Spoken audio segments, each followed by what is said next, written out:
Bonjour à tous et bienvenue dans ce nouveau webinaire de l'Académie digitale des PME. Ce matin, on va parler de SEO et de SIA en compagnie d'Hugo et Corinne. Du coup, si vous avez des questions, n'hésitez pas à les poser dans l'onglet chat ou dans l'onglet questions, on y répondra à la fin. Du coup, je vais laisser la parole à Corinne qui va présenter Digispin. Oui, bonjour à tous, ravi d'animer ce nouveau webinaire dans le cadre de l'Académie digitale des PME. Un mot sur ce programme. Donc, c'est un programme, un appel à projet qui a été lancé par France Num, financé par BPI France, auquel Digispin, que je représente en tant qu'associé, a participé avec ses PME, Cyberzen et DPO Consulting, et qui a pour objectif de sensibiliser les entreprises, les TPE et les PME franciliennes à leur digitalisation. Avant de rentrer quelques mots sur qui nous sommes, puis après je vous parlerai un petit peu de logistique. Donc Digispin, nous sommes un cabinet original, je dirais, de par sa structure, puisque nous sommes une dizaine d'associés et nous nous appuyons sur une communauté d'experts certifiés qui sont des consultants indépendants, tel qu'Hugo que vous verrez tout à l'heure et qui présentera le sujet. Donc des experts, des expériences très diverses qui nous permettent de proposer une palette très très large de compétences dans le monde du digital, et plus particulièrement aux TPE, start-up, TPE, PME et ETI. Ce que nous souhaitons, c'est effectivement, comme il est indiqué dans notre raison d'être qui se trouve dans la base de ce document, c'est d'être capable de proposer aux plus petites entreprises le même service qu'ont les grandes entreprises depuis longtemps pour cette transition numérique, donc de la rendre équitable pour tout le monde, humaine, c'est-à-dire que vraiment nous mettons l'humain au centre de toutes nos préoccupations, et inclusif du tissu économique, tant pour les entreprises que pour les indépendants. Pour cela, nous préconisons effectivement un digital maîtrisé, qui s'appuie sur l'intelligence collective et puis travailler en mode try and learn, on y reviendra aussi tout à l'heure. Et lorsque nous avons aussi nous préconisons des solutions, celles-ci sont le plus souvent innovantes parce que, effectivement, les solutions traditionnelles sont quelquefois un peu trop contraignantes au terme des prix, des budgets, pour les petites entreprises. Alors, juste un mot sur ce sujet-là. Pour nous, le digital aujourd'hui, en quoi peut-il apporter quelque chose pour le succès de ces TPE et PME? Bien, le digital, ça va permettre avant tout aux TPE et PME de s'adapter aux exigences imposées par la digitalisation de leur écosystème, que ce soit l'administration, leurs clients, leurs partenaires, sans oublier aussi leurs collaborateurs. Donc, tout se digitalise autour de nous, l'entreprise doit forcément y aller. Il est clair que l'entreprise aussi peut gagner en productivité, peut gagner en prix de revient, etc. Donc, autrement dit, être plus efficiente en digitalisant ses process, peut aussi dynamiser son business. Et justement, c'est dans ce contexte-là que se passe le webinaire d'aujourd'hui. Accélérer donc sa croissance grâce au numérique. Et puis, finalement, je dirais, lorsqu'elle a créé toutes ces phases d'adaptation, d'automatisation, il y a aussi être capable de se réinventer, hein, c'est-à-dire proposer des business models différents, proposer des offres différentes qui travaillent autour de tout cela. Donc ça, on a des offres de services qui tournent autour de tous ces sujets. Et pour compléter, je dirais, notre palette, nous avons une offre de formation qui s'appelle DigiSkill, qui va permettre soit aux dirigeants d'échanger entre eux et en même temps de se former, soit d'acquérir des compétences dans le domaine du digital, et c'est l'offre que nous appelons DigiSkill. Donc, si vous voulez en savoir plus, je vais rester là aujourd'hui, je voulais être très brève. Je vous invite à aller voir notre site internet ou bien vouloir nous contacter. Vous aurez tout à l'heure une adresse qui nous le permettra. Donc, je vais rapidement laisser la parole à Hugo. Nous avons prévu de, je dirais, dérouler ce webinaire en rentrant le plus vite possible dans le vif du sujet, ce qui vous intéresse. Vous pouvez bien évidemment poser vos questions tout au long du webinaire. Cela étant, si vous le voulez bien, nous y répondrons à la fin pour nous permettre d'une part de développer tout le discours, même si on répond un petit peu plus tard aux questions que vous posez, et puis pour pouvoir y consacrer un temps important et que ceux qui voudraient partir assez rapidement à la fin puissent avoir, je dirais, l'intégralité de notre discours. Donc n'hésitez pas, hein, il y a l'onglet chat ou questions sur lequel vous pouvez vous exprimer. Hugo, je te laisse la parole. Voilà, à tout à l'heure. Bonjour à toutes et à tous. Comme disait Corinne, donc moi je suis Hugo Picapert, je travaille avec Digispin. À côté de ça, donc je suis consultant. Rapidement, j'interviens plus de 12 ans en communication marketing et beaucoup tout ce qui est stratégie digitale, donc site internet, SEO, SEA et réseaux sociaux. Et donc là aujourd'hui, on est là pour parler du SEO et du SEA. Je rentre dans le vif du sujet tout de suite. Et comme vous le disiez, Corinne, n'hésitez pas à vous poser les questions en chat. On les verra à la fin. Ce sera plus pratique. Voilà. Donc là, l'idée, on va d'abord parler du SEO. Ensuite, on va parler du SEA. Et puis voilà, voir comment ça fonctionne un peu. Alors, je ne sais pas le niveau de tout le monde, si vous êtes à l'aise, pas à l'aise avec ces notions, si vous connaissez pas. Donc là, l'idée, c'est vraiment, peut-être des fois, on va être très dans l'explication et en même temps dans la pratique, voilà, pour que vous ayez une bonne vision à l'issue du webinaire. Alors, donc le SEO, donc peut-être tout le monde connaît ce terme ou peut-être pas. Donc c'est tout ce qu'on appelle le référencement naturel, SEO. Et pourquoi c'est important d'en faire? Donc l'idée, c'est pourquoi se rendre libre sur le net? Alors tout simplement, là, c'est en France, hein, ce sont que les chiffres France et qui datent en plus, ça évolue tout le temps, hein, mais ils datent d'il y a quelques mois, ces chiffres-là. En gros, à retenir, c'est qu'on a de plus en plus de gens sur Internet, qu'en France, vous avez énormément de gens connectés sur Internet. Et donc, si vous vendez un produit, que ce soit en B2B, en B2C, n'importe quoi, c'est important d'être visible sur le net. Et donc, pour être visible, ça passe bien sûr par le référencement naturel également. Donc, qu'est-ce que c'est que le SEO? C'est un acronyme anglais, Search Engine Optimization. En gros, c'est une technique qui vise à optimiser la visibilité d'un site sur des moteurs de recherche. Donc, le but, c'est comment faire monter votre site sur des moteurs de recherche. Comment apparaître dans les premiers résultats, tout simplement, quand vous tapez le nom de votre site sur Google. Donc, plus on apparaît haut dans les résultats sur Google, plus mécaniquement, on va augmenter son trafic, sa visibilité et son trafic. À une époque, on disait, c'était une petite blague, si on veut cacher entre guillemets un cadavre sur Google, il faut le mettre en page 2 et personne ne le trouvera. Donc, pour vous donner l'importance de la page, d'être en première page sur Google. Donc là, le but de SEO, c'est d'apparaître dans la première page ou au moins dans les premières pages et ensuite de monter pour être vraiment dans les premiers résultats. Donc, c'est le référencement naturel. Et la plupart des méthodes ne sont pas payantes. C'est du travail, on va le voir, au long terme. C'est beaucoup de travail, de choses à mettre en place, mais ce n'est pas payant.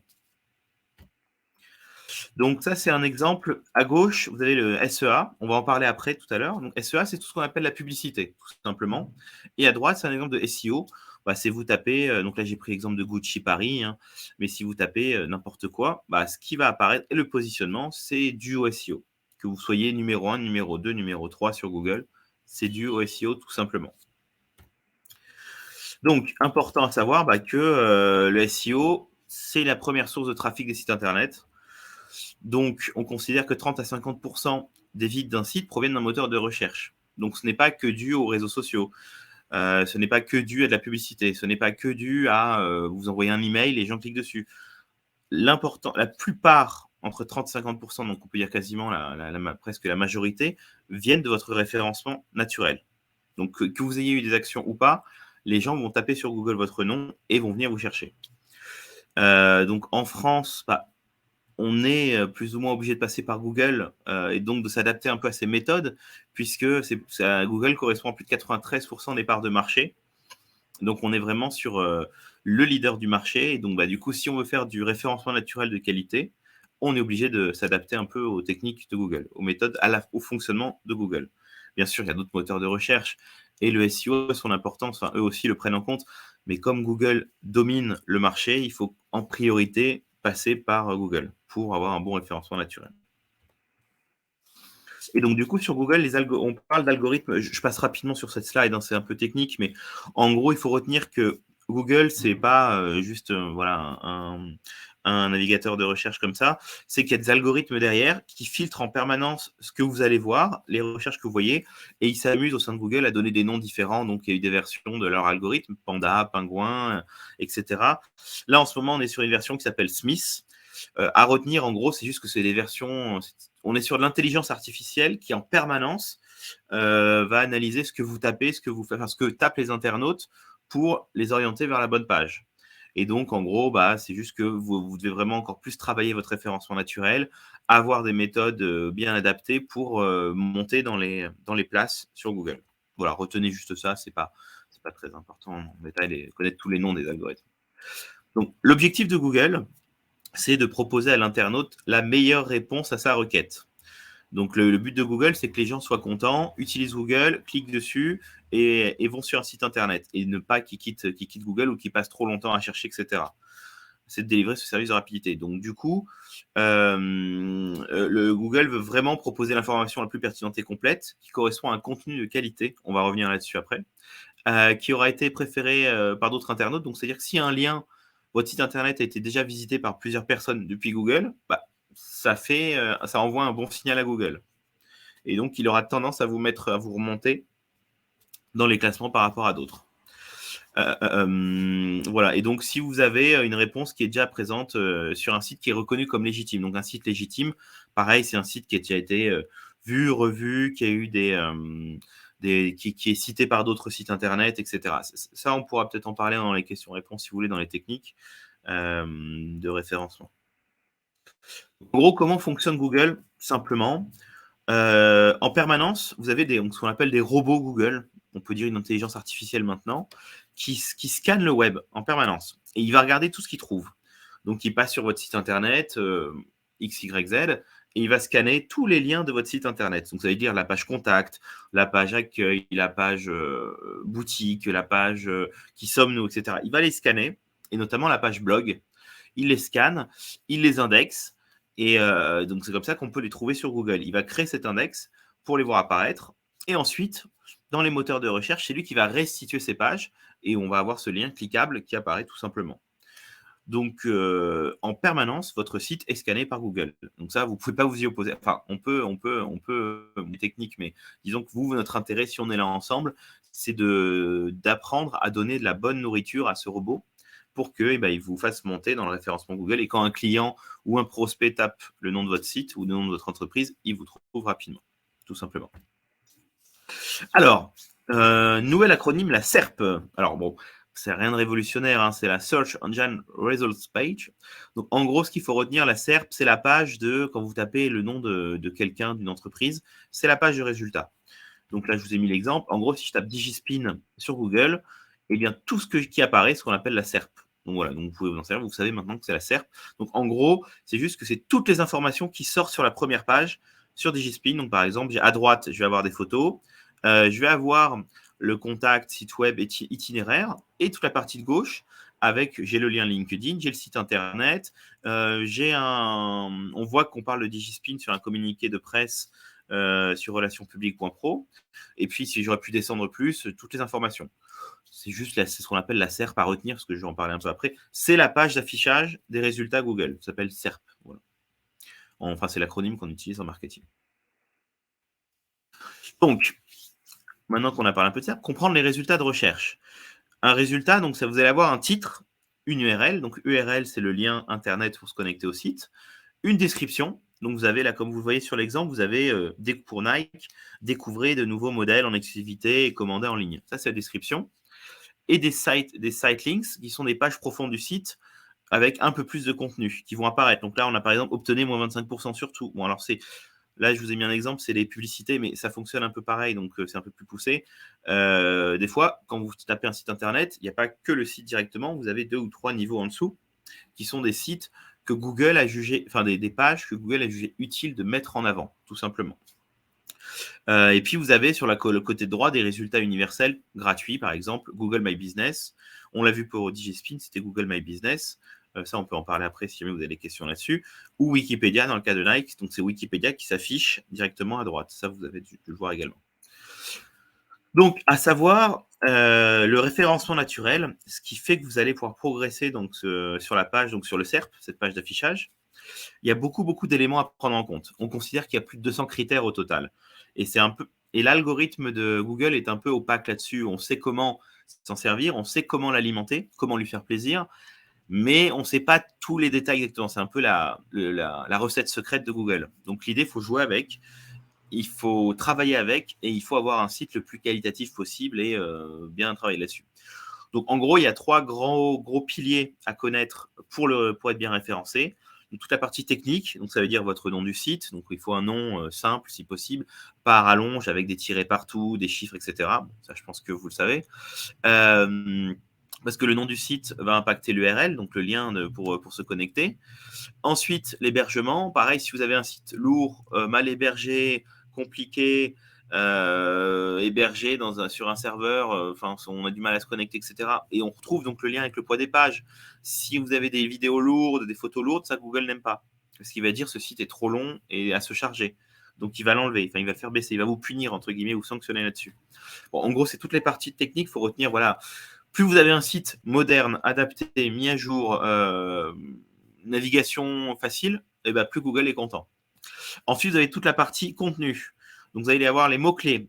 J'en parle juste un peu après, mais vos balises méta, les tailles des textes, densité des mots. Si vous avez différents formats, des photos, de la vidéo, du texte, etc., des contenus qualitatifs qui ne sont pas copiés-collés d'autres sites, attention, ça je reviendrai dessus aussi, Google va être content et c'est des bons points pour vous.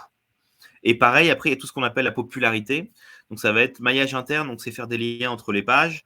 Tout ce qui va être netlinking interne, les footers, donc les footers, c'est le bas des pages des sites internet qui sont bien faits avec des petits chapitres pour se reconnecter. Donc, souvent, vous voyez peut-être les sites en bas de page, il y a quand même, mais on peut retrouver contact, enfin, le détail des pages, une sorte de mini sommaire. Ça, c'est important pour Google.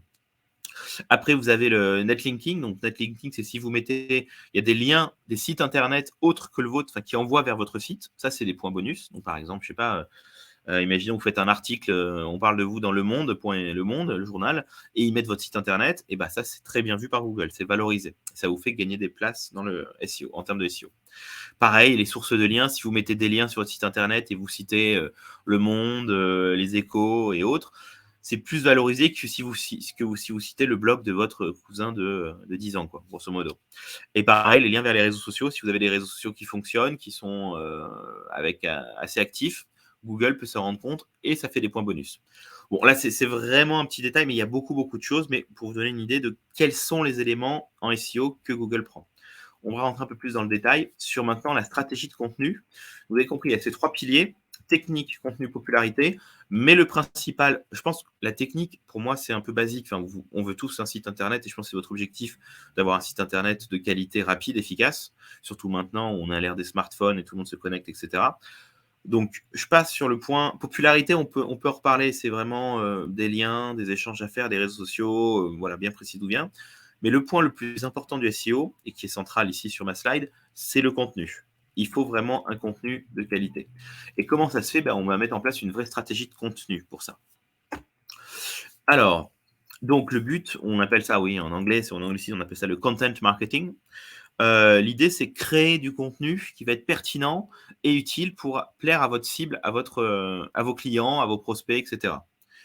Donc, l'idée, c'est vraiment d'avoir ça sur votre site internet parce que déjà, Google va comprendre à qui vous adressez. Il va voir qu'il y a une qualité de contenu qui n'est pas copié-collé d'ailleurs et il va vous aider à monter, à progresser. Et quand vos prospects vont taper des mots-clés, vous allez apparaître. Donc, l'idée et le but d'avoir du contenu mis à jour régulièrement sur le site internet. Donc, plus vous allez avoir notamment ça passe par un blog, plus vous allez avoir des articles fréquemment sur votre site, plus Google va se dire il faut que je revienne sur ce site fréquemment parce qu'il y a des nouveautés. Donc, ça passe pas que forcément par le blog, ça peut être les textes, les pages de présentation que vous mettez à jour de temps en temps, des pages produits, etc. On peut les réécrire, peut se faire, mais ça passe bien sûr beaucoup par le blog qui est un élément important dans votre communication. Donc, en gros, si on met du contenu à jour fréquemment, Google, le petit robot, va revenir souvent sur votre site internet. En termes de quantité, si vous avez beaucoup d'articles, beaucoup de textes, il est très content, le petit robot Google. Et en plus, la qualité, donc si ce sont des articles propres à vous, donc encore une fois, désolé, pas de copier-coller, Google est content. Donc, vous avez vu, donc plus vous allez mettre du contenu sur votre site, plus Google est content, plus il revient sur votre site et plus il va vous valoriser. Donc, d'où l'intérêt de se dire qu'est-ce que je vais mettre comme contenu sur mon site internet. Donc, tout d'abord, je pense que vous en avez entendu parler un peu, c'est les techniques marketing. On va définir des personas. Donc, le persona, en gros, c'est quelles sont mes cibles, quelles sont vos cibles. Donc, dire, moi, je vends X, Y, Z. Je m'adresse à ce type de personnes qui sont plutôt des femmes de 50 ans qui travaillent dans le milieu financier ou autre. En gros, c'est un peu ça, persona. Je vais vous montrer des exemples. On peut aller très loin dans la définition. L'idée, c'est d'avoir à qui est-ce que je m'adresse. Comment je leur parle à ces gens-là. Ensuite, on va définir le champ sémantique. C'est très important en SEO. Il faut vraiment travailler sur les mots-clés, l'univers sémantique. Donc, on va définir vos mots-clés adaptés à votre cible. Donc, si je vends des chaussures, il faut que je définisse tous les mots-clés qui correspondent à ces chaussures-là. Donc, ça va être, si je suis Nike, chaussures de sport, chaussures de course, courir, enfin, il y a encore, là, c'est vraiment rapide, mais il faut vraiment définir tous les mots-clés incontournables de vente que je vais avoir à utiliser. Et ensuite, bah, je vais rédiger autour de ces mots-clés pour avoir du contenu qui s'adresse à mes personas. Donc, vous voyez la logique, à qui je m'adresse, quels sont mes mots-clés, et ensuite, comment je mets ces mots-clés dans du texte qui va plaire à mes cibles. Ça, c'est la logique du référencement naturel et de faire du contenu pour le référencement naturel. Après, je pense que ça, vous avez déjà dû l'utiliser. C'est important quand on définit son persona, je pense que vous devez le savoir, hein, mais faut noter les tendances de comportement général, quelles sont les problématiques de vos cibles, est-ce qu'il y a des objectifs communs. En fait, tous les éléments qui vont vous permettre de créer du contenu sans dire du contenu généraliste, mais du contenu qui va parler à toutes vos cibles, même si elles sont un peu différentes, elles vont pouvoir se reconnaître dans votre texte, dans votre présentation, en disant « Ah, effectivement, il s'adresse bien à moi, ça me plaît, j'ai envie d'acheter leur produit ou leur solution. » Voilà, en gros. Donc, on va vraiment analyser un peu les personas, chercher un peu plus, voir vraiment comment elles fonctionnent pour avoir un contenu adapté à ces personas. Là, je vous mets les exemples, hein, c'est un site pour lequel on est intervenu. Bon, c'est pas besoin de rentrer dans les détails, mais en gros, vous montrer jusqu'où ça peut aller les personas. Donc là, c'est Dressing Responsable. Donc c'est un site de revente de vêtements, tout simplement, où on peut récupérer des vêtements. Et en gros, on a ciblé les gens, donc Fashion Victim, cible écolo, cible Made in France, qui étaient les cibles du client. Et on a poussé le niveau jusqu'à aller vraiment décrire la personne. Alors, même dans certains cas, on lui donne des prénoms. On fait vraiment toute la vie de la personne. Donc là, c'est Stéphanie, 25 ans, en couple. Vous voyez, vraiment, on rentre dans le détail de la vie de la personne pour se dire, je veux faire un article qui va plaire à Stéphanie. Donc, en gros, qu'est-ce que ça me permet de faire d'avoir des personas aussi détaillés? De me dire, je vais faire un article dédié à l'écologie de mon produit. Je vais faire un article en parlant du Made in France et je vais faire un article en parlant du fashion. Vous voyez un peu l'idée. Là, avec ces trois personas-là, je sais quel type de contenu. J'ai 3 types de contenus qui ressortent. Des fois, je pourrais même faire des contenus qui parlent du Made in France écolo. D'autres fois, du écolo et fashion. Peut-être c'est possible. Vous voyez, en croisant après. Mais une fois que j'ai défini ça, je ne sors plus de là. Je parle à ces 3 personas qui sont mes 3 cibles, tout simplement. Donc, l'idée, c'est de travailler sur le champ sémantique de ces personas. Donc, vraiment trouver les mots-clés qu'eux utilisent quand ils vont taper sur Google. En gros, qu'est-ce que Stéphanie tape sur Google quand elle va chercher des vêtements, fashion, des vêtements, du dressing, des vêtements récents. Donc, il faut vraiment qu'on définisse ces mots-clés et il faut qu'on aille les chercher, réfléchir, se mettre dans sa place, tout simplement. Donc, pour chaque rubrique éditoriale, donc ça va être une rubrique éditoriale par exemple, c'est-à-dire l'écologie. Parce que là, on a vu qu'on allait parler des vêtements du point de vue écologique, le recyclage des vêtements, etc.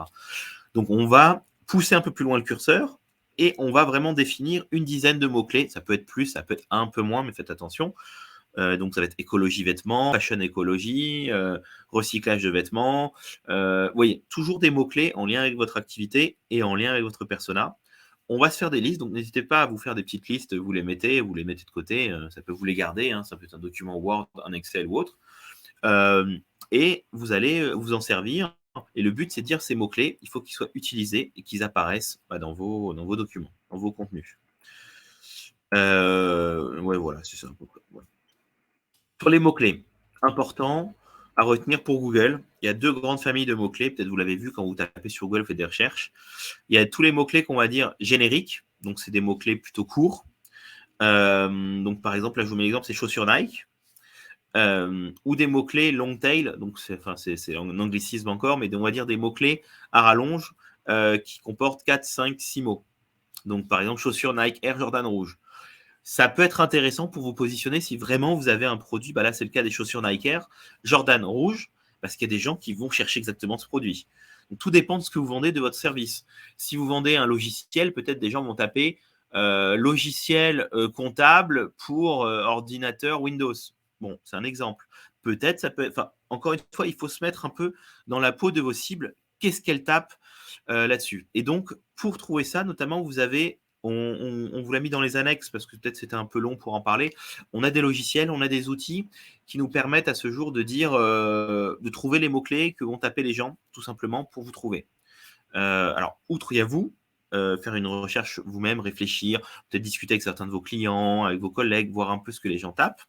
Notamment, vous avez aussi si votre site internet est bien configuré, vous avez les résultats de recherche que les gens ont tapés pour trouver votre site et cliquer dessus. Donc, ça peut vous aider aussi à vous dire, peut-être, tiens, ce mot-clé, je n'y ai pas pensé, ça peut être intéressant de me positionner dessus. Et peut-être pas que sur des mots-clés génériques. Bien sûr, c'est important de prendre chaussures Nike, chaussures de course, mais des fois, certains mots-clés long tail, comme on dit, peuvent amener des gens sur votre site parce que les gens tapent ça. Ça arrive, on tape des mots-clés un peu à rallonge parfois. Voilà, donc l'idée, c'est de déterminer l'intention des internautes quand ils font de la recherche. Tout simplement, parce que je vous disais, on brainstorm, on peut trouver des synonymes. N'hésitez pas à regarder les visiteurs, comment ils travaillent, et bien segmenter les mots-clés commerciaux, éditoriaux. Donc vraiment, il va falloir que vous fassiez un moment si vous faites vous-même la partie SEO, il faut que vous passiez du temps à réfléchir, à vraiment poser sur une feuille tous les mots-clés qui peuvent servir à vous trouver. Et ces mots-clés, ça va vraiment servir de corpus pour créer votre contenu, tout simplement. Donc, les requêtes des internautes, ça va être très important. Donc, normalement, vous avez Google Ads, on va en parler un peu plus tard, juste après Google Ads, mais qui vont vous aider à trouver les requêtes des internautes, mais vous avez aussi votre site internet, notamment si vous avez un petit outil de suivi. Souvent, c'est Google, vous avez des trackers, en gros, qui vous disent comment les gens sont venus. Vous allez avoir des mots-clés. Tout simplement, qui vous disent voilà comment les gens sont venus. Et Google Ads est un outil intéressant pour vous dire quels sont les mots-clés. Alors, c'est souvent du payant, mais au moins, on a une tendance générale. Si on tape, là, j'ai mis l'exemple de voyage à Bali, on voit les mots-clés qui ressortent sur Google Ads. Donc, c'est déjà une bonne idée pour se dire ah, tiens, il y a ces mots-clés-là et ces mots-clés-là. Donc, pareil, si je tape logiciel informatique, je vais voir les mots-clés en publicitaire qui ressortent. Et peut-être, ça veut dire c'est intéressant de taper ça. Je n'y avais pas pensé. Il ne faut pas hésiter. Donc, très important ensuite, une fois qu'on a trouvé nos mots-clés, notre univers sémantique, on a défini nos personas, notre univers sémantique, et il va falloir définir sa ligne éditoriale. Donc là, c'est vraiment comme un journal. On va devoir répondre à une stratégie, à un besoin, à une ligne éditoriale. Donc nous, notre but, en général, c'est répondre aux besoins de nos clients, de nos prospects. Donc, si on fait du contenu, vous l'avez compris, il faut du contenu qui soit pertinent, original, et qui donne envie aux gens de revenir sur notre site. Donc, on n'est pas là pour dire mon produit, c'est le meilleur du monde, c'est génial, achetez-le, reprenez-le, etc. Mon service, c'est le meilleur du monde, etc. Donc, il faut vraiment réfléchir à avoir une tonalité pertinente sur nos articles. Et donc, c'est là où souvent, alors en entreprise, après, je ne sais pas comment vous êtes organisé, souvent, on passe par, soit c'est les équipes de communication en interne, soit des journalistes spécialisés, soit des rédacteurs qui vont écrire, parce que ils ont cette plume, ce côté-là. Après, peut-être vous êtes à l'aise avec l'écriture, et n'hésitez pas. Hein. On accompagne des gens chez Digispin qui sont à l'aise avec l'écriture et qui aiment écrire eux-mêmes le contenu. Donc voilà, mais il faut vous dire, une fois qu'on le fait, on va y aller et on va trouver un ton adapté, un univers propre à nous. Avec nos rubriques, ça va être, je reprends l'exemple de fashion, de racing responsable, ça peut être l'écologie, ça peut être le fashion, ça peut être, etc. Vous avez défini vos 3-4 rubriques et on y va, on s'y tient et surtout, c'est important, la fréquence. Vous l'avez compris. Une fois, c'est important et je le dis parce qu'on a souvent ce cas chez des gens qui se lancent dans le SEO, qui veulent le faire eux-mêmes. Au début, ils publient un article, puis 2, puis d'un coup, ça chute. Il y a un article tous les 3 mois, tous les 6 mois, et ainsi de suite. Si on se lance dans le SEO, c'est important d'être régulier parce que vous l'avez compris, le petit robot, il va revenir de plus en plus souvent. Et s'il voit que vous publiez de moins en moins souvent, il ne viendra plus trop et puis il va vous faire baisser parce qu'il va dire il y a de moins en moins de contenu intéressant sur ce site. Donc, je sais, c'est compliqué au début, mais il faut être régulier. C'est très important si vous faites du SEO avec un article. Donc, comment est-ce qu'on peut créer un contenu de qualité?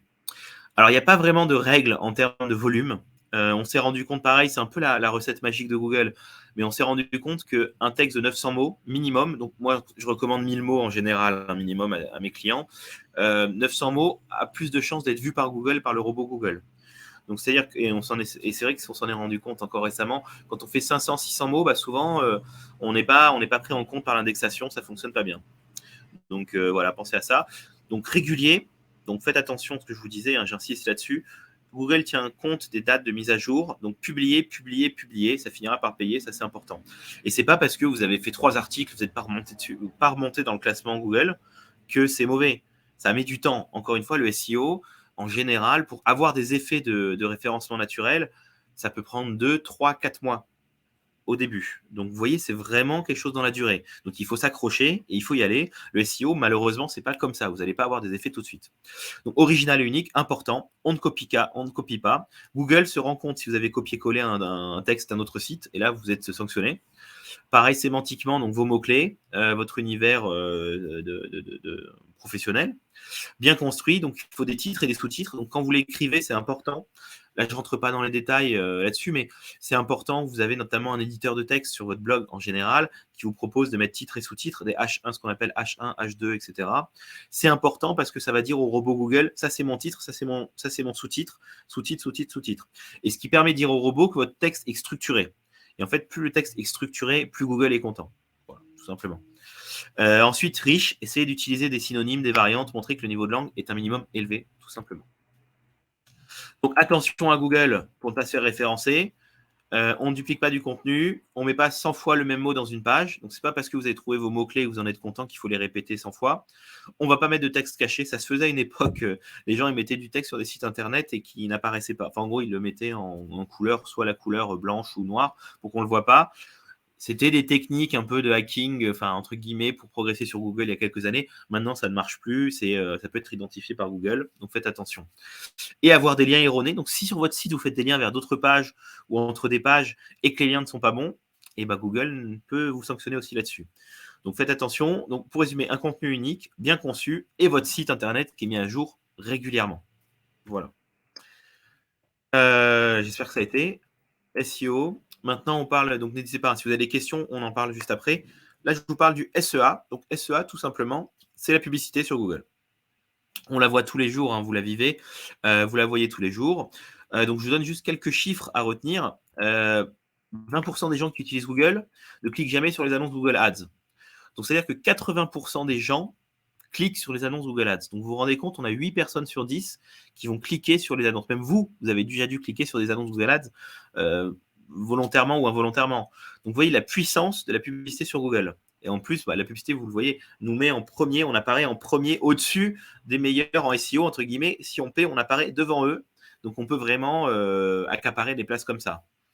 Et donc, quand on a des annonces Google Shopping, vous avez dû voir quand vous tapez des noms de produits, Google vous fait apparaître les objets. Si vous tapez des chaussures, vous allez avoir des chaussures qui apparaissent. C'est une fonctionnalité de Google. Si vous vendez des biens, vous pouvez le faire. C'est assez intéressant. C'est plutôt puissant. Et vous voyez, 35% des personnes cliquent dessus. Donc, un tiers des personnes vont cliquer sur un visuel d'un objet qu'elles veulent acheter, alors qu'elles savent que c'est la publicité Google, elles vont cliquer dessus. Donc, vous voyez la puissance de Google Ads et donc du SEA. Ouais, alors ça, c'est un chiffre aussi intéressant. 26% des utilisateurs n'ont pas conscience de cliquer sur une publicité quand ils cliquent sur une annonce Google Ads. Donc, vous vous rendez compte, une personne sur 4 ne se rend même pas compte que c'est de la pub, parce qu'ils vont un peu vite, ils regardent. Donc, vous voyez que la puissance de la publicité Google pour amener des gens sur votre site. Ça, c'est vraiment intéressant. Et donc, 70 et 74% qui en ont conscience, donc le reste, correspondent que souvent que les résultats Google Ads correspondent bien à leurs besoins. Donc, vous voyez, en fait, il y a vraiment je ne sais pas comment vous dire, mais la publicité Google est très bien perçue par rapport à d'autres publicités qu'on peut retrouver dans le métro, dans la rue, dans les trains, à la télé, par email. La publicité Google a plutôt bonne presse auprès des gens et fonctionne bien et plaît bien. Donc, il y a vraiment un intérêt pour vous si vous avez envie d'en faire. Donc, le SEA, c'est l'acronyme de Search Engine Advertising. Donc, c'est juste une pratique de marketing digital qui consiste à faire de la publicité via des moteurs de recherche. Donc là, c'est un exemple. On tape hôtel à Paris. Et ben, vous avez écrit annonce publicitaire, annonce sponsorisée. Maintenant, c'est annonce sponsorisée. Et donc, ça apparaît en premier. C'est la publicité Google, tout simplement. Je ne rentre pas dans les détails forcément. On va en parler un peu. C'est important que vous ayez en tête les notions. Comment fonctionne Google Ads? Donc, il va diffuser votre annonce auprès de prospects ou de clients potentiels qui sont intéressés. Donc, c'est les annonceurs, vous allez définir un budget publicitaire, 100 €, 200 € pour une campagne d'une semaine, un mois, un an. Enfin, bon, il faut mettre un peu plus pour un an, selon vos mots-clés, votre univers. Ensuite, vous allez avoir des quality scores, donc un score de qualité en français tout simplement, et un coût par clic maximum qui va être défini ou qu'on peut laisser libre. Google, vous pouvez lui dire je veux maximum, on peut dire je ne veux pas dépenser plus de 1 € au clic par exemple, et Google va se positionner là-dessus. Ensuite, vous avez un système d'enchères en gros en permanence qui fait que selon la demande, selon le nombre d'entreprises qui vont demander des mots-clés précis. Par exemple, je ne sais pas si vous êtes sur les chaussures. Non, je prends un exemple concret là, pour un client.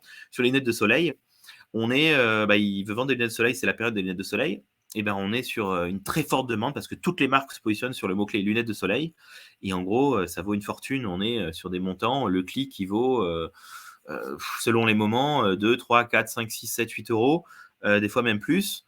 Et donc, c'est un peu compliqué parce que quand vous cliquez, ça coûte 8 euros. Enfin, alors, ça peut vouloir dire une vente derrière. Donc, il faut être sûr qu'on ait la vente derrière. Donc, voilà. Donc, si on dit à Google, je ne veux pas dépasser 1 euro, il ne dépassera pas 1 euro. Et donc, si ça vaut 2, 3 euros, le clic n'ira pas pour vous, ira pour quelqu'un d'autre qui a dit, moi, je suis prêt à payer plus, par exemple. Donc, l'AdRank, c'est le score le positionnement que fait Google de votre publicité. Il va déterminer le placement de vos annonces. Et le quality score, donc le score de qualité, va être un des facteurs qui vont déterminer votre ad rank. C'est-à-dire que vous pouvez dire, je veux faire de la pub sur Google, mais ce n'est pas pour autant que vous allez apparaître en premier dans les gens qui font de la pub. Vous avez dû le voir, des fois, vous tapez un mot-clé, vous avez plusieurs publicités qui apparaissent. Et c'est Google qui détermine qui va être la première, la deuxième, la troisième, et pourquoi vous n'apparaissez pas à ce moment-là, vous aussi. Donc ça, c'est vraiment l'algorithme de Google qui va analyser en permanence votre texte pour voir comment ça fonctionne et comment c'est. Donc, votre score de qualité est basé sur la qualité et la pertinence de votre annonce. Et Google va le mesurer en fonction du nombre de personnes qui vont cliquer sur l'annonce lorsqu'elle est affichée. Donc, c'est-à-dire, si vous faites une pub au début et que cette pub ne fonctionne pas bien, Google va baisser un peu votre score. C'est comme ça. Et c'est malheureusement, vous avez beau dire, j'ai payé, je ne comprends pas pourquoi je ne suis pas numéro 1, parce que Google a jugé que votre pub n'était pas de bonne qualité. Notamment, ils vous le disent en général. Des fois, maintenant, il y a des alertes de plus en plus. Ils sont assez pédagogues là-dessus. Mais voilà, donc Google vous incite à avoir des publicités de qualité. Donc votre CTR, donc comment vous allez augmenter le nombre de gens qui vont cliquer et votre taux de revient sur les publicités. Ça dépend comment votre annonce va correspondre à la recherche de l'utilisateur. Donc il y a 3 astuces pour vraiment avoir une bonne annonce qui fonctionne bien. Donc vérifier la pertinence de vos mots-clés dans l'annonce, tout simplement. Donc on en revient toujours à cette logique de mots-clés, vous voyez, comme le SEO. On a ça sur le SEA, toujours nos mots-clés. Donc, c'est important quand même de faire ce travail de mots-clés à la base. Ça va être utile pour la suite de vos aventures sur Google. Soyez certain que l'annonce soit bien, envoie bien vers la bonne page qui correspond. Si on tape lunettes de soleil et votre lien, il envoie vers la page contact, Google va s'en rendre compte. Et les gens vont se rendre compte et ils ne vont plus cliquer, ou il y aura des problèmes.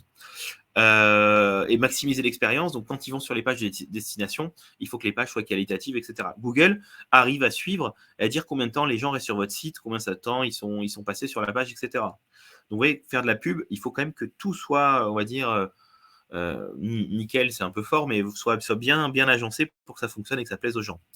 Donc, c'est vraiment important que votre score de qualité, donc je vais vous montrer un exemple juste après, soit bien élevé, pour que vous puissiez concentrer votre attention au moment de la mise en place de votre campagne publicitaire. C'est important d'avoir un score de qualité élevé. Donc, Google va vous donner cette note. Donc, je vous montre l'exemple juste là. C'est un exemple de quality score, par exemple. Donc, il l'affiche. Alors, ça, c'est l'interface de Google Ads. Peut-être vous connaissez, peut-être vous l'avez jamais vu. Ça ressemble à ça. C'est un peu une machine. Alors, il y a une version simplifiée maintenant qui existe depuis quelques temps pour les gens qui sont pas trop à l'aise avec. Donc, il y a une version très simple. Ça, c'est la version un peu plus poussée. Et en gros, donc Google vous donne une note de qualité. Et s'il vous dit, votre pub, ce mot-clé, votre pub avec, elle vaut 1 sur 10, il faut peut-être la changer, la supprimer parce qu'en gros, il ne vous mettra jamais en avant. Il ne vous mettra jamais un très bon placement dans les publicités. Donc, c'est pour vous forcer à améliorer vos publicités tout simplement. Donc, comment ça fonctionne la publicité, le SIA, la publicité sur Google Ads? Donc, tout d'abord, on va définir un objectif. Qu'est-ce qu'on veut que les gens fassent? On veut les envoyer vers quoi? On veut toucher qui et vers quoi ils veulent aller? Oui, qui c'est après? C'est votre ciblage. Vers quoi on veut les envoyer? Vers une page, première page d'accueil, un peu de notoriété. On veut les envoyer vers une page produit, service particulière, parce que derrière, il y a un bouton d'achat. Voilà, à vous de définir ça vraiment, vos objectifs. C'est très important. Qu'est-ce que je veux vendre sur Google Ads? Pourquoi je fais du Google Ads? Ensuite, le ciblage. Donc, on revient à nos personas. Qui c'est que je veux toucher? On va mettre nos mots-clés, bien sûr. Ça va servir à votre personnage, à votre ciblage. Et ensuite, le budget. Puisqu'en fait, sur Google Ads, le ciblage, c'est un peu complexe. On peut cibler des régions, mais on ne va pas pouvoir cibler des gens qui sont, je ne sais pas, des gens qui travaillent dans la finance. Voilà, ça sera plus compliqué. Par contre, on peut toucher vraiment faire de la géolocalisation. Il y a pas mal de choses comme ça. Il y a plein d'options, ça, on pourra en parler après, mais il y a pas mal d'options. Donc, le budget, très important. Donc, dire, est-ce que je mets 5 euros par jour? J'ai un client, par exemple, il met 5 euros par jour là-dessus. Voilà, il est également important de choisir la bonne période, définir par avance la durée de votre campagne. Comme je vous le disais, des fois, il y a des périodes, Si vous vendez des lunettes de soleil en plein mois de juin, ça va coûter beaucoup plus cher de faire une campagne que si vous le faites au mois de décembre. Et ça, il faut en être conscient. Parce qu'il y a une forte demande sur les mots-clés lunettes de soleil. Donc, ces objectifs, tout ce que vous allez créer, ça va vraiment déterminer la stratégie de votre campagne. Donc, dans vos objectifs, je reviens un peu là-dessus, on peut vraiment juste faire connaître, c'est un peu ce que j'expliquais, donc je passe un peu, mais notoriété, faire connaître son site, aller chercher des visiteurs qualifiés, aller faire remplir des questionnaires ou faire acheter en ligne. Voilà. En gros, c'est vraiment à vous de déterminer. On a des types de campagnes adaptés. Sur Google, il y a différents types de campagnes. Donc, ça peut être du display sélectif. Display, donc on fait apparaître des visuels. On peut faire apparaître des visuels sur Google Ads. Vous avez déjà dû en voir. Des fois, c'est des petites images. Il n'y a pas que du texte. Donc, ça, c'est à vous de déterminer. On peut faire de la vidéo aussi, la publicité vidéo avec Google Ads, notamment via YouTube. Donc, ça, c'est Google Ads. Ça rentre dans ce périmètre-là. Donc, vous voyez, on peut faire donc, le shopping, on l'a vu. On peut faire différentes choses avec Google Ads selon vos besoins, selon vos objectifs, selon vos envies et selon ce que vous vendez surtout.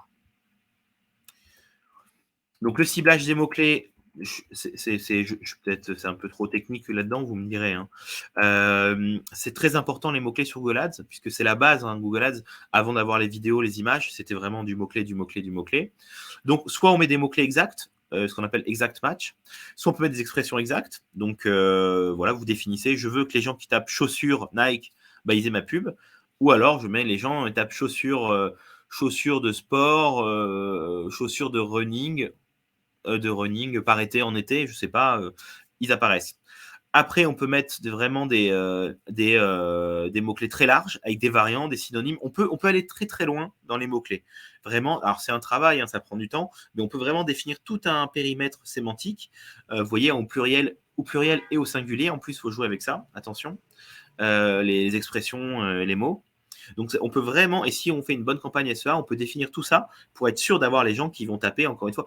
On en revient à qu'est-ce que vont taper les gens sur Google. Pour être sûr d'apparaître, il faut que les gens ils tapent chaussures au singulier, chaussures au pluriel, etc. Ouais, vice-versa. Donc après, c'est toujours important. Oui, on dit c'est important, c'est intéressant de débuter une campagne avec un ciblage large, des mots assez larges, pour voir un peu ce qui se passe. Donc oui, effectivement, si vous faites une campagne de Google AdWords, moi-même, je recommande toujours mettez les mots-clés chaussures, les mots basiques, et mettez des mots-clés ou des requêtes un peu plus élaborées. Mais mettez-les et vous voyez ce que ça donne. De toute façon, il va falloir surveiller vos campagnes au début, parce que Google, si vous n'avez pas défini les paramètres en pas plus de 5 € par jour, 10 € par jour, ça peut aller très vite, les dépenses financières. Et j'ai eu le cas de clients qui n'avaient pas mal paramétré, et en quelques jours, ils avaient dépensé des centaines d'euros, ils ne s'en étaient pas rendus compte, et ils ne voulaient pas dépenser autant. Donc faites attention au début, il faut vraiment surveiller vos campagnes, voir ce qui se passe les premiers jours, les premières semaines, changer, éventuellement couper des mots-clés, en remettre, etc. Ajuster et enlever des mots-clés qui marchent moins bien ou qui coûtent trop cher peut-être. Après, s'ils coûtent cher et qu'ils vous rapportent des clients, c'est peut-être intéressant. Donc, il faut tout le temps être en veille là-dessus. Donc, le budget, c'est en fonction du coût par clic en général. Google Ads vous fait des recommandations maintenant de plus en plus. Il vous dit, vous mettez ces mots-clés-là. Nous pensons que sur cette période-là, vous aurez 1 ou 2 ou 10 ou 20 conversions. C'est une estimation. Des fois, ça peut être plus. J'ai eu le cas d'un client, on lui a dit, vous aurez 0 conversion sur mots-clés. Il a eu 3 ou 4 conversions quand même. Donc, voilà. Mais Google Ads vous donne une estimation. Donc, c'est intéressant, quand vous le faites, de vous en servir et de faire attention à ça. Et donc, vous avez tous les éléments Google Ads. Donc, le programme Google AdWords intégrer un outil de prévision du trafic, ce que je vous disais, qui vous permet vraiment de se dire est-ce que ce mot-clé est pertinent ou pas, ou est-ce que je le coupe tout de suite. Donc, c'est vraiment utile et l'outil Google Ads est vraiment de mieux en mieux fait pour aider tout le monde à s'en servir et sans avoir forcément à utiliser des outils extérieurs ou autres. Donc, on peut vraiment faire pas mal de choses avec Google Ads. Donc, le format des campagnes, je l'ai déjà un peu expliqué, mais en gros, la plus commune que vous voyez, ce que j'évoquais, c'est le lien sponsorisé. Donc, c'est je fais mon site et j'ai un lien, on clique, on va sur ma page, tout simplement. Image fixe ou animée. Donc là, c'est Google Ads quand vous allez, je sais pas, sur des blogs ou sur même les sites de journaux, par exemple Le Monde, Le Figaro, Les Échos et autres. Des fois, les pubs viennent de Google Ads. C'est des régies, donc ils diffusent les publicités. Donc ça peut être un petit carré, une petite photo. Vous pouvez apparaître là-dessus. Les vidéos, comme je disais, beaucoup sur YouTube. Donc c'est assez puissant comme outil. Pareil, il faut bien s'en servir. Ça peut être utile. Ensuite, on peut faire des annonces auprès de Gmail. Donc ça, vous l'avez vu, c'est peut-être un peu intrusif, il faut faire attention, mais on peut faire de la pub via des emails. Donc à voir, vous pouvez le faire, ça peut être selon votre stratégie, à manier selon vraiment vos besoins et votre cible. Aussi, ce qui est intéressant avec Google Ads, c'est qu'on peut faire ce qu'on appelle du remarketing, enfin du retargeting, en français reciblage, ou remarketing, oui. En gros, l'idée, c'est qu'on peut faire de la publicité auprès des gens, et ça c'est très intéressant, des gens qui ont déjà interagi avec vous et qui sont déjà venus sur votre site internet. Donc, par exemple, en mettant des cookies, alors bon, vous avez peut-être entendu parler des polémiques sur les cookies, il y en a enfin, des logiciels qui les bloquent maintenant, qui les restreignent un peu. Donc, c'est un petit peu plus dur d'en faire actuellement, parce que notamment les dernières versions d'Apple sur les iOS, là, sur les smartphones, ont tendance à bloquer les cookies. Alors, il faut que vous les débloquez. Donc, on perd un peu de gens, mais c'est quand même encore très puissant comme outil. Et en gros, vous pouvez retrouver les gens qui sont venus sur votre site, les traquer et refaire de la publicité ciblée sur ces gens-là. Donc, par exemple, peut-être vous l'avez tous vu, hein, le cas classique, vous allez sur un site de chaussures et bizarrement, vous avez des pubs pour les chaussures qui apparaissent sur votre navigation ensuite. Ça, c'est du remarketing, tout simplement. Donc, c'est assez puissant, surtout quand on vend des produits, des biens plutôt. Alors, des services, ça marche aussi, hein, mais des biens, c'est pas mal pour dire les chaussures, revenez pour inciter les gens à revenir, parce qu'on leur rappelle le message. Voilà, donc on peut mettre pas mal d'audience, on peut faire des trucs intéressants, ce qu'on appelle les audiences similaires, par exemple, ou audience similaire, en gros, on va aller, tous les gens qui sont venus sur votre site, par exemple, on va dire à Google Ads, je veux que tu me trouves tous les gens qui ont le même profil de navigation et d'utilisation de Google que ces gens-là. Et donc, en gros, ça va aller vous chercher des nouveaux clients qui ne vous connaissent pas et que vous ne connaissez pas pour venir alimenter vos prospects potentiellement, votre base de prospects. Donc, en gros, le SEA, pourquoi c'est intéressant ? Ça implique un coût direct. Vous allez payer un moteur de recherche. Déjà, vous ne passez pas par des gens X, Y, Z. Alors, on peut prendre des agences. Hein. Moi, je le fais pour des clients. Mais en gros, vous savez où va l'argent. C'est-à-dire, on ne part pas dans des campagnes à droite, à gauche, à dépenser des sommes. Ça part, on ne comprend pas, comme ça peut être des fois dans une campagne publicitaire classique. Ça offre des résultats très rapidement. Vraiment, si la campagne est bien faite sur Google Ads, on a, comme vous l'avez vu, hein, les gens cliquent dessus. On peut avoir des ciblages assez précis. On peut choisir le type d'internaute qui va voir vos annonces. Donc, ça nous permet vraiment de toucher les bonnes personnes au bon moment. Il faut bien sûr, en ayant des bonnes campagnes, des belles campagnes publicitaires, on peut vraiment attirer l'œil des gens et les inciter au clic. Et on peut surtout ajuster son budget facilement avec nos mots-clés, nos cibles. Donc, on a un vrai petit outil de panneau de contrôle. On peut ajuster ça en permanence et c'est génial. Donc, quelques conseils pour des campagnes SEO efficaces. N'hésitez pas à suivre les recommandations de Google tout au long de la création de vos campagnes. C'est important. Il vous donne plein de conseils maintenant. C'est le moteur de recherche, donc vous avez noté, qui va décider de l'affichage ou non d'une annonce. Donc, voilà. Privilégier des mots-clés basiques et des mots-clés de recherche longue traîne. Ça, on l'a vu, donc longue traîne, c'est plusieurs mots. Ça peut être pas mal pour les mettre dans vos campagnes, hein, tout simplement, de taper des buy, Nike, couleur rouge, etc. Tout simplement. Et des fois, effectivement, les gens tapent ça et ça vous apporte des clients. Voilà un petit peu. Donc, en synthèse, et on va passer aux questions. En gros, SEO, SEA, c'est pas ça va pas fonctionner comme ça du jour au lendemain. C'est vraiment une démarche progressive dans la durée.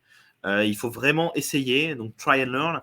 On essaie, on expérimente, on teste nos mots-clés, que ce soit en contenu, donc SEO, référencement naturel, on va tester, on met des articles, etc. On publie, on est régulier, c'est important. Pareil pour le SEA, on teste des mots-clés, on rechange, on surveille, on veille que ça avance bien. Donc attention, SEO, SEA, les budgets sont nécessaires. Alors SEA encore plus, parce que c'est de la publicité. Hein. Donc il faut prévoir de l'argent. Pour le SEA, c'est du temps. Si c'est pas du budget, ça va être du temps parce qu'il faut les articles, vérifier son site internet qui soit à jour, etc. Et il faut prévoir du temps pour bien rédiger les articles et faire tout ça. Donc il faut prévoir un peu de temps, un peu de budget pour ces deux actions-là. On peut les activer séparément. Moi, ce que je recommande dans le meilleur des cas, c'est de le faire conjointement pour avoir beaucoup plus d'efficience. Et on le voit, donc si vraiment un site est bien fait en termes de SEO et en plus vous avez des actions SEA efficaces et fortes, ça peut décoller et votre site peut vraiment avoir une vraie visibilité. Et je pense que j'ai fini. Donc, merci pour votre attention. Très bien, merci Hugo. Je te laisse reprendre ton souffle.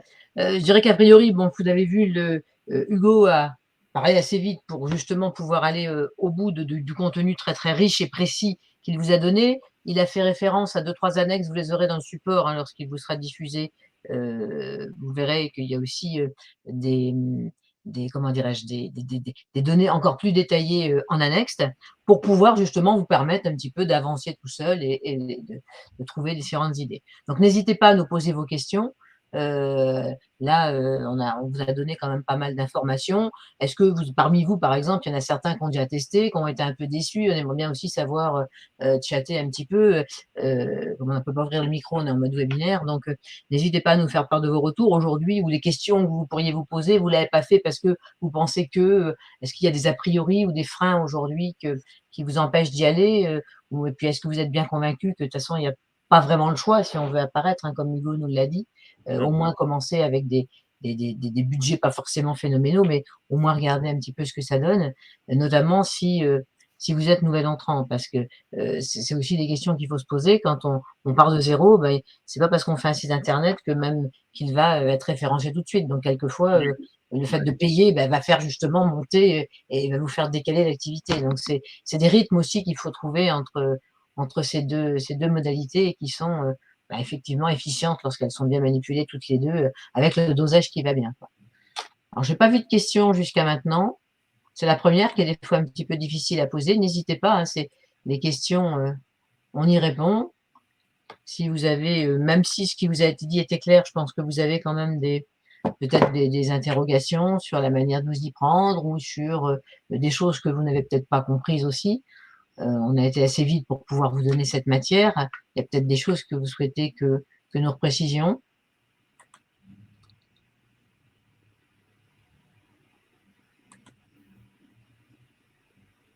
Je peux peut-être donner des précisions, tu as dit que tu avais un certain nombre de clients que tu avais accompagnés, Hugo, notamment sur les délais sur lesquels ça marche. Alors tu vas me dire, je pense que ça va être une réponse de Normand que tu vas me faire, mais à quoi faut-il s'attendre lorsqu'on enfin, quand on parle des délais, on a dit qu'il fallait laisser le temps, mais par exemple, si on a des articles, alors tant pour le référencement naturel que pour le payant, qu'est-ce qui sous par rapport à des clients, est-ce que tu peux nous dire des gains de chiffre d'affaires qu'il y a eu ou les résultats, à partir de combien de temps sont apparus? Est-ce que tu as des idées? Tu peux nous témoigner, faire un retour d'expérience sur ces sujets, en attendant que les langues se délient?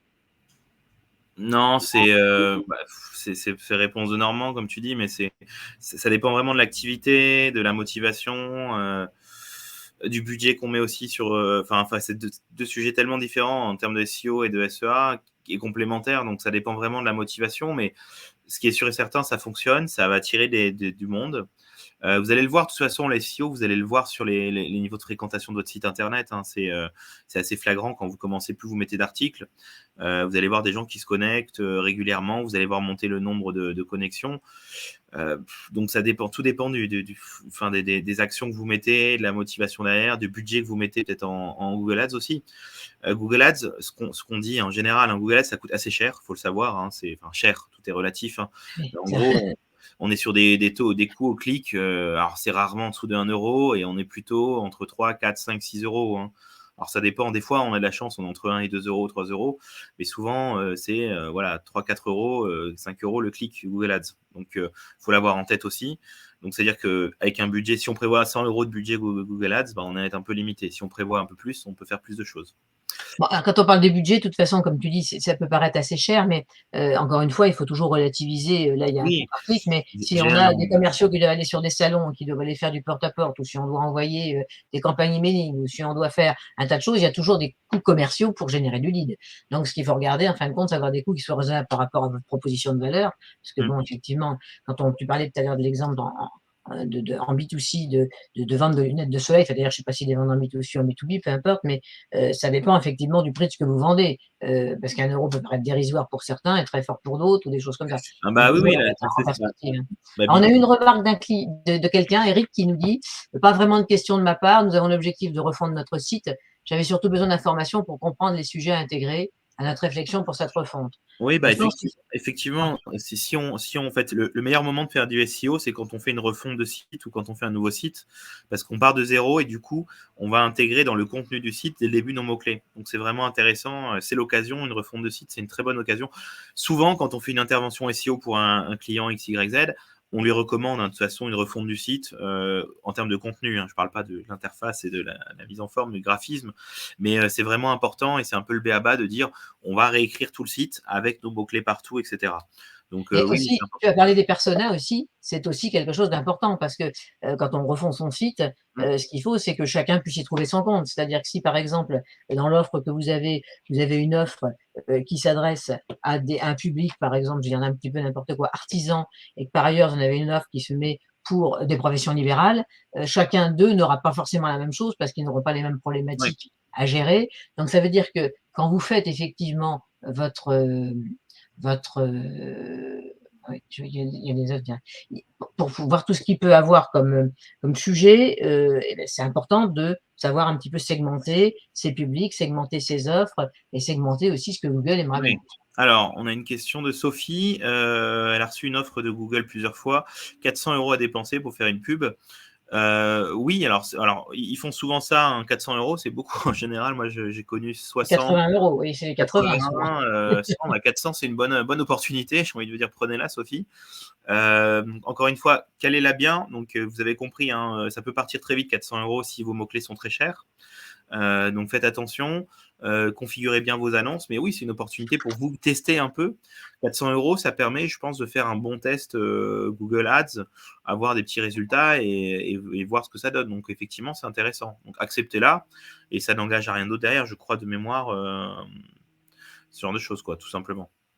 Bah, effectivement, ça les conseils, les recommandations que vous a donné aujourd'hui Hugo vous permettront de l'utiliser, bah, de la meilleure manière qui soit. Donc à voir après compte tenu des délais, si vous pouvez l'utiliser un peu dans le temps pour justement, apprivoiser un petit peu ces publicités, si c'est la première fois que vous en faites, voilà quoi.